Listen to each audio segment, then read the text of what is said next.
ആശ നിശബ്ദത വെടിയാൻ തീരുമാനിച്ചിരിക്കുന്നു. ആശയെ എനിക്ക് അറിയുന്നത് WCCയുടെ പോരാളി എന്ന നിലയ്ക്കാണ്. നമുക്കറിയാം, സിനിമാ മേഖലയിലെ നടി ആക്രമിക്കപ്പെട്ട സംഭവത്തിൽ അവൾക്ക് വേണ്ടി ശബ്ദിക്കുന്ന ഒരു ശബ്ദമായിട്ടാണ് ആശയെ ഞാൻ കണ്ടിട്ടുള്ളത്. പക്ഷെ ഇപ്പോൾ ആശയ്ക്ക് വേണ്ടി ശബ്ദിക്കുകയാണ്. ആശ എന്ന പേരിൽ തന്നെ ശബ്ദിക്കാൻ തീരുമാനിച്ചിരിക്കുന്നു. അതിനെടുത്തൊരു സമയമുണ്ടല്ലോ. ഈ ഇത്രയും ദിവസങ്ങൾ കടന്നു പോയതിനെക്കുറിച്ച് എങ്ങനെയാണ് ആദ്യം ഒന്ന് പ്രതികരിക്കാനാവുക? ഏറ്റവും പെട്ടെന്നുള്ള പ്രതികരണം എല്ലാവർക്കും ഇത് ബുദ്ധിമുട്ടാണ് എന്നുള്ളതാണ്. ഞാൻ ഇപ്പം നേരത്തെ പറഞ്ഞ പോലെ പല കാര്യങ്ങളിലും പല സ്ത്രീകളോടൊപ്പവും കംപ്ലൈൻറ്റുകൾ രജിസ്റ്റർ ചെയ്യാനും മറ്റ് എല്ലാ പ്രൊസീഡിങ്സിനും നിന്നിട്ടുണ്ടെങ്കിലും നമുക്ക് നേരെ ഒരു കാര്യം വരുമ്പോൾ അത് വളരെ വ്യത്യസ്തമായ ഒരു സബ്ജക്റ്റീവ് പെർസ്പെക്റ്റീവാണ് നമുക്ക് തരുന്നത്. അതിൽ നമ്മൾ ചിതറിപ്പോകുന്നുണ്ട്. ചിതറിപ്പോയതിന് ശേഷം നമുക്ക് സ്വയം കൂട്ടി വെക്കേണ്ട ഒരവസ്ഥ ഉണ്ട്. ഒരുമിച്ച് ചേർത്ത് വെച്ചിട്ടാണല്ലോ പിന്നെ നമ്മൾ എന്താണ് ചെയ്യേണ്ടതെന്ന് തീരുമാനിക്കുന്നത്. അതാണ് ആ സമയം. ഈ ഇര അതിജീവിത എന്നുള്ള പ്രയോഗങ്ങൾ അത് പലപ്പോഴും അതൊരു ഭാരമാകുന്നില്ലേ? അപ്പോൾ അത് വേണ്ട, എൻ്റെ പേരിൽ തന്നെ ഞാൻ കാര്യങ്ങൾ പറഞ്ഞേക്കാം എന്നതിലേക്ക് എത്തുന്ന ഒരു സമയമുണ്ട്. അപ്പോൾ അതിനിടയ്ക്ക് നടന്നിരിക്കുന്ന പല കാര്യങ്ങളും പ്രശ്നം പുറത്തേക്ക് പറയരുത് എന്നുള്ള സമ്മർദ്ദമാകാം, പറഞ്ഞാലുള്ള ഭവിഷ്യത്ത് ആലോചിച്ചതാകാം. ഇനി അതല്ല, ഈ പറയുന്ന തനിക്ക് നേരെ ആക്രമണം നടത്തിയ ആളോട് ദയവ് വേണോ എന്നൊരു ചിന്തയും ഒരു ഘട്ടത്തിൽ ഉണ്ടായിട്ടുണ്ടാകുമല്ലോ. ഇതെങ്ങനെയാണ് ഈ കോൺഫ്ലിക്റ്റ് കടന്നിട്ട് സ്വയം പറയാം, അത് എഴുതുകയാണ് ആദ്യം, ഒരു ഇൻ്റർവ്യൂ അല്ല, അവനവൻ തന്നെ എഴുതുകയാണ്, അതെങ്ങനെയാണ് അതിലേക്ക് എത്തുന്നത്? ഞാൻ നേരത്തെ പറഞ്ഞ പോലെ ആ പ്രോസസ്സിലാണ് എഴുതി യഥാർത്ഥത്തിൽ അതൊരു 2-3 പേജുള്ള ഒരു കാര്യമാണ് നമ്മൾ A4 ഷീറ്റ് നോക്കിക്കഴിഞ്ഞാൽ. പക്ഷെ അത് എഴുതാൻ ഞാനൊരു 10-25 ദിവസത്തിൽ കൂടുതലെടുത്തു. കാരണം എൻ്റെ ഒരു അനുഭവത്തെ ഞാൻ പ്രോസസ്സ് ചെയ്യാൻ എടുത്ത സമയമാണത്. അത് മാത്രമല്ല, നമ്മൾ വളരെ ഒബീഡിയൻ്റ് ആയിട്ടുള്ള ഒരു സിറ്റിസണായിട്ട് നമ്മളെ ഭരണാധികാരികൾക്ക് ഇങ്ങനെയൊരു സംഭവം നടന്നു എന്ന് അറിയിച്ചതിന് ശേഷം അവരതിന്മേൽ പ്രതികരിച്ചതും ആ പ്രതികരണങ്ങളുടെ പ്രത്യേകതകളും അതിൻ്റെ ലിമിറ്റേഷൻസും കണ്ടതിന് ശേഷമുള്ള ഒരു കൂട്ടിത്തുന്നലാണ് എനിക്ക് പേഴ്സണലി മനസ്സിലായിട്ടുള്ളത്. ഇതെല്ലാം എൻ്റെ ഹീലിങ്ങിനെ സഹായിക്കുന്നുണ്ട് എന്നുള്ളതാണ്. അപ്പോൾ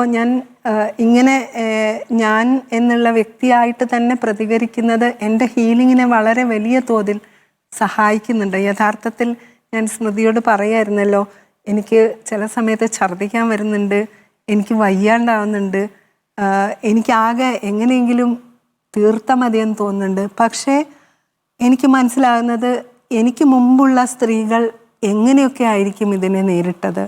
അവർക്ക് ഒരു തരത്തിലും ഒരു സാധ്യതയുമില്ലാത്ത സ്ഥലത്ത് നിന്നാണ്. ഇപ്പോൾ നമ്മൾ ബൻവാരി ദേവിയുടെ കേസൊക്കെ ആലോചിക്കുകയാണെങ്കിൽ ആദ്യമായിട്ട് ഈ sexual harassment at work place എന്നുള്ള പല വിശാഖ ഗൈഡ് ലൈൻസൊക്കെ കൊണ്ടുവരുന്നത് അവരുടെ ആ വളരെ അതിഭീകരമായ ലൈംഗിക പീഡനത്തിൽ നിന്നാണ്. അപ്പം ഞാൻ അവരെയൊക്കെ ആലോചിക്കും. ഞാൻ അവരുടെയൊക്കെ ഫോട്ടോസൊക്കെ എടുത്ത് വെച്ച് നോക്കാറുണ്ട്. എങ്ങനെയാണ് ഇതൊക്കെ സഹിച്ചത്? ഇപ്പോഴും പേഴ്സണൽ കേസസ് തീരാത്ത ഒത്തിരി സ്ത്രീകളുണ്ട്. അതായത് സിസ്റ്റത്തിന് ചേഞ്ച് വരാനായിട്ടുള്ള നിയമങ്ങൾ വന്നു, പക്ഷേ അവരുടെ കേസുകളൊന്നും അങ്ങനെ പെട്ടെന്ന് പരിഹരിക്കപ്പെട്ടിട്ടില്ല. പക്ഷേ ആശ, എപ്പോഴും ഈ സിസ്റ്റത്തിൻ്റെ കുഴപ്പമാണെന്ന് പറയുമ്പോൾ അതിലൊരു പ്രശ്നമുണ്ട്. കാരണം എന്ന് വെച്ചാൽ സിസ്റ്റം അതിൻ്റെ വേഗത്തിലേ പോവുകയുള്ളൂ എന്ന് പറയുമ്പോൾ അതിലൊരു വ്യക്തികൾ അതിൽ മുഖങ്ങളായി വരുന്നില്ല. ആ സംവിധാനത്തിൻ്റെ ഒരു വേഗം കുറവ് എന്ന് വേണമെങ്കിൽ വിലയിരുത്താം. പക്ഷേ യഥാർത്ഥത്തിൽ അതല്ലല്ലോ. പലപ്പോഴും വ്യക്തികൾ വരുന്നുണ്ട്, ഭരണകൂടവുമായി ചേർന്ന് നിൽക്കുന്നവരാണെങ്കിൽ അവർക്ക് കിട്ടുന്ന ചില പ്രിവിലേജസ് ഉണ്ട്. ഇപ്പോൾ ആശയുടെ കേസിൽ അങ്ങനെ സംഭവിച്ചു എന്നാണ് ഞാൻ കരുതുന്നത്. ഇപ്പോൾ നമ്മൾ ഒരു പ്രത്യേക സമയത്ത് കൂടിയാണ്. കാരണം ഒരു വശത്ത് അവൾക്കൊപ്പം എന്നുള്ള ടാഗ് ലൈൻ മുന്നോട്ട് വെച്ചുകൊണ്ട് സർക്കാർ ചില വിഷയങ്ങളിൽ എടുക്കുന്ന വളരെ മുന്നോട്ടുള്ള നിലപാടുണ്ട്. അത് ശ്ലാഘിക്കേണ്ടത് തന്നെയാണ്, നമുക്ക് പ്രതീക്ഷ നൽകുന്നതുമായിരുന്നു. പക്ഷേ ആശയുടെ കേസിൽ അത് സംഭവിച്ചിട്ടില്ല എന്ന് മാത്രമല്ല, ഒരു താരതമ്യം നടക്കുന്നുണ്ട്, തീവ്രത അളക്കുന്നുണ്ട്. അതിനെ എങ്ങനെയാണ് ആശ കാണുന്നത്? അത് തന്നെയാണ് ഇതിൽ പറയാനുള്ളതെന്ന് എനിക്ക് തോന്നുന്നു. നമ്മൾ ഇപ്പോൾ സിസ്റ്റത്തെക്കുറിച്ച് സ്മൃതി പറഞ്ഞു. അതായത് ഒരു സംവിധാനത്തിൻ്റെ കാര്യക്ഷമത എന്ന് പറയുന്നത് വ്യക്തികളിലോ അല്ലെങ്കിൽ പല തരം ബയസസിലോ അധിഷ്ഠിതമായിട്ട് വരുമ്പോഴുണ്ടാകുന്ന ബുദ്ധിമുട്ടാണ് നമ്മൾ കാണുന്നത്. ഇപ്പം നമ്മൾ ഈ കാലഘട്ടത്തിലൊക്കെ അംബേദ്കറിനെയൊക്കെ വളരെയധികം പ്രാവശ്യം ഉച്ചരിക്കുന്ന ഒരു വാക്കാണ്. അതുപോലെ കോൺസ്റ്റിറ്റ്യൂഷൻ എന്ന് പറയുന്നത് വളരെ ഇമ്പോർട്ടൻ്റ് ആണെന്ന് പറയുന്നുണ്ട്.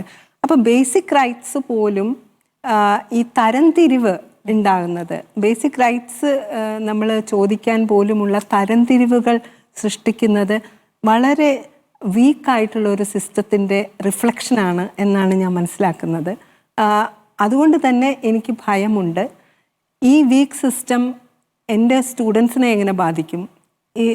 ഇനി വരുന്ന തലമുറയിൽ നമുക്കറിയാം, അവരൊക്കെ നമ്മൾ ഈ ന്യൂജൻ എന്നൊക്കെ പറഞ്ഞാൽ പെട്ടെന്ന് റിയാക്ട് ചെയ്യുന്നവർ അവർ റിയാക്ട് ചെയ്യും. പക്ഷെ അവർ പലപ്പോഴും വളരെ സെൻസിറ്റീവാണ്.